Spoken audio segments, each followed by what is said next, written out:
नमस्कार दोस्तों, एक बार फिर से स्वागत है आपका आपके अपने YouTube channel concept talk with Purnendu में। और डेली करंट अफेयर सीरीज के अगले वीडियो के साथ मैं हाजिर हूँ। चलिए शुरू करते हैं। देखते हैं आज का पहला प्रश्न।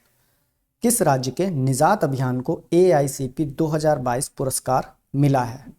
और यह पुरस्कार जीता है छत्तीसगढ़ ने। छत्तीसगढ़ की पुलिस ने यह अभियान शुरू किया था, निजात अभियान। और यह AICP पुरस्कार जो है ये अमेरिका का है।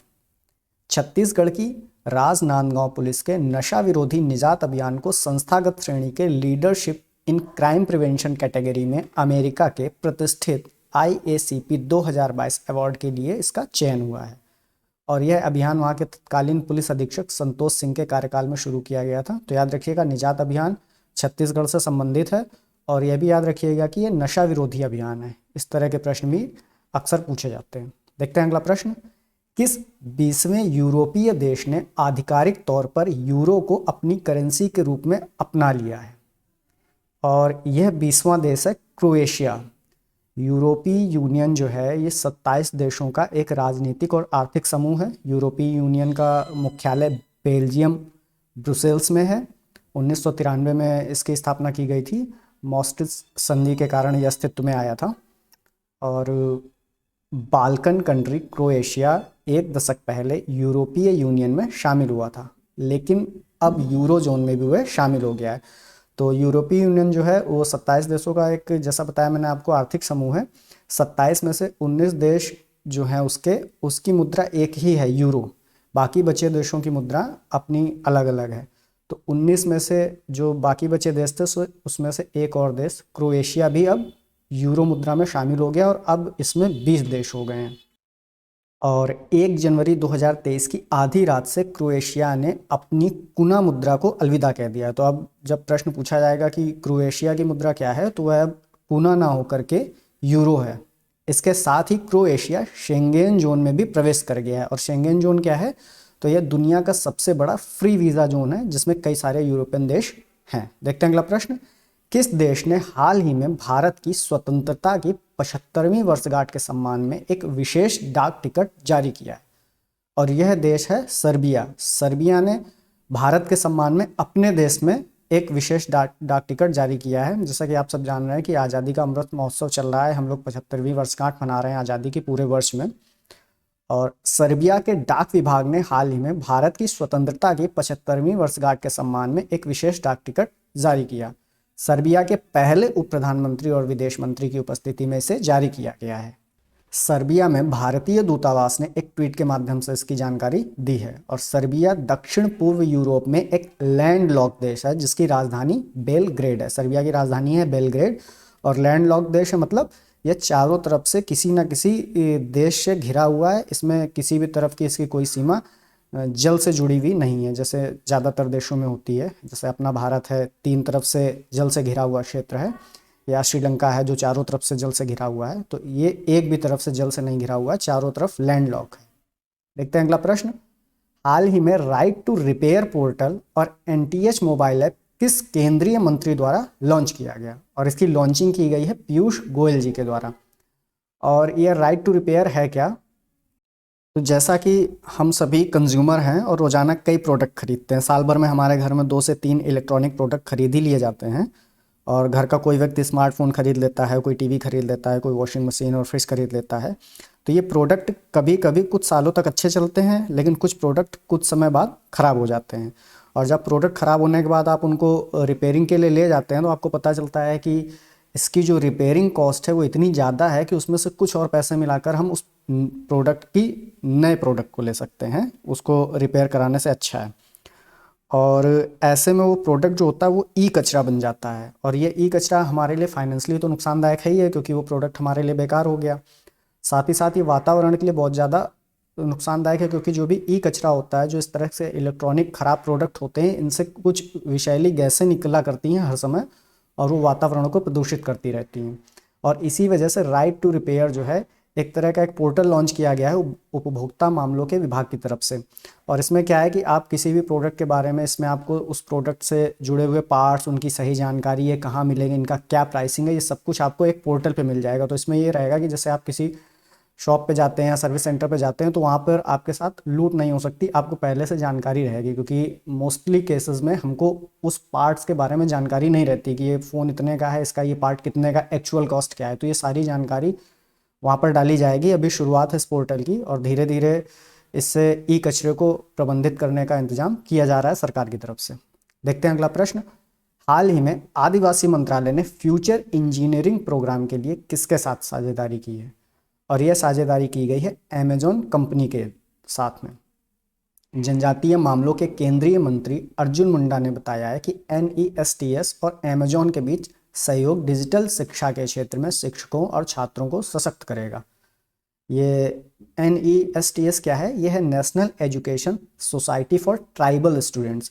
ये जो ट्राइबल स्टूडेंट्स हैं, जो आदिवासी छात्र हैं, उनके लिए ये कार्य करता है। और इसने और अमेजॉन ने मिलकर यह एक पहल शुरू की है, एकलव्य परियोजना है। इसमें क्या है कि आदिवासी जो छात्र हैं उनको आवासीय स्कूल प्रदान किए जाते हैं, क्योंकि जिस जगह पे वो रहते हैं वहाँ तो स्कूल बनाना अभी इतना ज़्यादा पॉसिबल नहीं हो पा रहा है, तो उनको उस क्षेत्र से निकाल कर कहीं स्कूल में रखा जाता है आवासीय सुविधा के साथ में।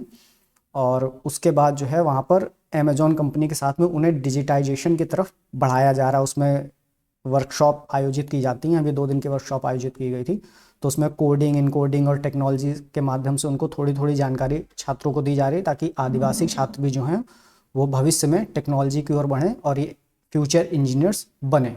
देखते हैं अगला प्रश्न। हाल ही में लोकायुक्त विधेयक 2022 पारित करने वाला पहला राज्य कौन सा बन गया है?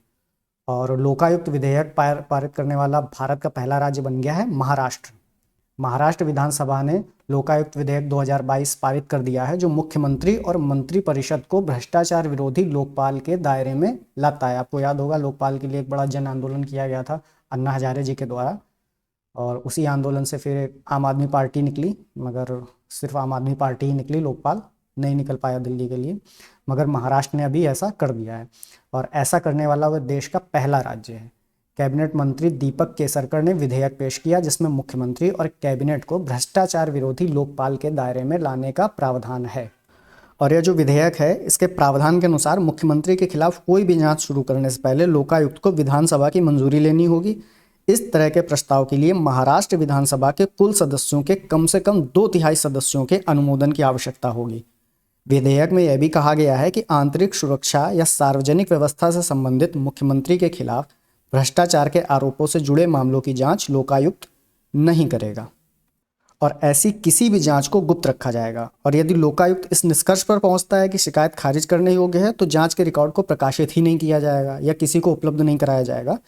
लोकायुक्त का एक अध्यक्ष होगा, जो किसी उच्च न्यायालय का वर्तमान या पूर्व मुख्य न्यायाधीश होगा। इसके अलावा इसमें सुप्रीम कोर्ट या बॉम्बे हाई कोर्ट का कोई जज होगा। लोकायुक्त में अधिकतम 4 सदस्य होंगे, जिनमें से 2 न्यायपालिका से होंगे। तो न्यायपालिका का जुड़ाव इसलिए किया जा रहा है ताकि इसको फेयर बनाया जा सके। देखते हैं अगला प्रश्न। हाल ही में किस देश के महान फुटबॉलर पेले का निधन हुआ? और पेले जो सर्वकालिक महान फुटबॉलर थे, वो ब्राज़ील से संबंधित थे। 82 वर्ष की उम्र में कैंसर से उनका निधन हो गया है। और पेले का असली नाम था एडसन अरांतेस डो नैसिमेंटो, लेकिन वे पेले के नाम से मशहूर हुए। फीफा द्वारा उन्हें द ग्रेटेस्ट का शीर्षक भी मिला है, और पेले को FIFA player of the century award से भी सम्मानित किया जा चुका है। देखते हैं अगला प्रश्न। हाल ही में केंद्रीय गृह मंत्री ने प्रहरी मोबाइल ऐप किनके लिए लॉन्च किया है? और यह लॉन्च किया गया है BSF के जवानों के लिए, बॉर्डर सिक्योरिटी फोर्सेस के जवानों के लिए। तो यह ऐप क्या है? तो प्रहरी ऐप जो है, इस ऐप के माध्यम से जवान अपने मोबाइल पर व्यक्तिगत जानकारी एवं आवास, आयुष्मान, केंद्रीय सशस्त्र पुलिस बल तथा अवकाश संबंधित जानकारी प्राप्त कर सकेंगे। तो बेसिकली ये एक ऐप है जो BSF के जवानों के लिए। इसमें वो खुद से जो उनकी जॉब से रिलेटेड जानकारी है वो उसमें रहेगी, उनके हेल्थ केयर से रिलेटेड जानकारी रहेगी, वो जो भी छुट्टियां उन्होंने अप्लाई की हैं वो पास हुई नहीं हुई या कितनी छुट्टियां हैं उनके पास, इस तरह की सारी जानकारी उसमें रहेगी। उनका एक तरह का बायोडाटा भी उसमें रहेगा, और वो किसी प्रकार की कोई शिकायत अपने डिपार्टमेंट के अंदर रहकर करना चाहते हैं तो उसमें केंद्रीकृत लोक शिकायत निवारण प्रणाली भी रहेगी, और विभिन्न कल्याणकारी योजनाओं की जानकारी रहेगी जो उन जवानों से संबंधित है, जो BSF के लिए ही कल्याणकारी योजनाएं हैं उनकी भी जानकारी उसमें रहेगी और साथ ही साथ ये गृह मंत्रालय के पोर्टल से भी जुड़ा रहेगा, क्योंकि जो देश की सुरक्षा है वह सीधे गृह मंत्रालय के अंतर्गत आती है, तो गृह मंत्रालय के पोर्टल से भी जुड़ा रहेगा। तो इससे जो जवान है वो सीधे टॉप लेवल तक अपनी कनेक्टिविटी को महसूस कर पाएंगे। देखते हैं अगला प्रश्न। हाल ही में आयोजित राष्ट्रीय गंगा परिषद की बैठक की अध्यक्षता किसने की? और यह अध्यक्षता की है प्रधानमंत्री नरेंद्र मोदी जी ने। राष्ट्रीय गंगा परिषद की दूसरी बैठक थी और इसकी अध्यक्षता प्रधानमंत्री नरेंद्र मोदी जी खुद जाकर करने वाले थे, लेकिन जिस दिन इसकी अध्यक्षता उन्हें करनी थी उसी दिन उनकी माताजी का निधन हो गया, मगर फिर भी उन्होंने उस जगह से आकर वर्चुअली इस कार्यक्रम को अटेंड किया और इसकी अध्यक्षता की।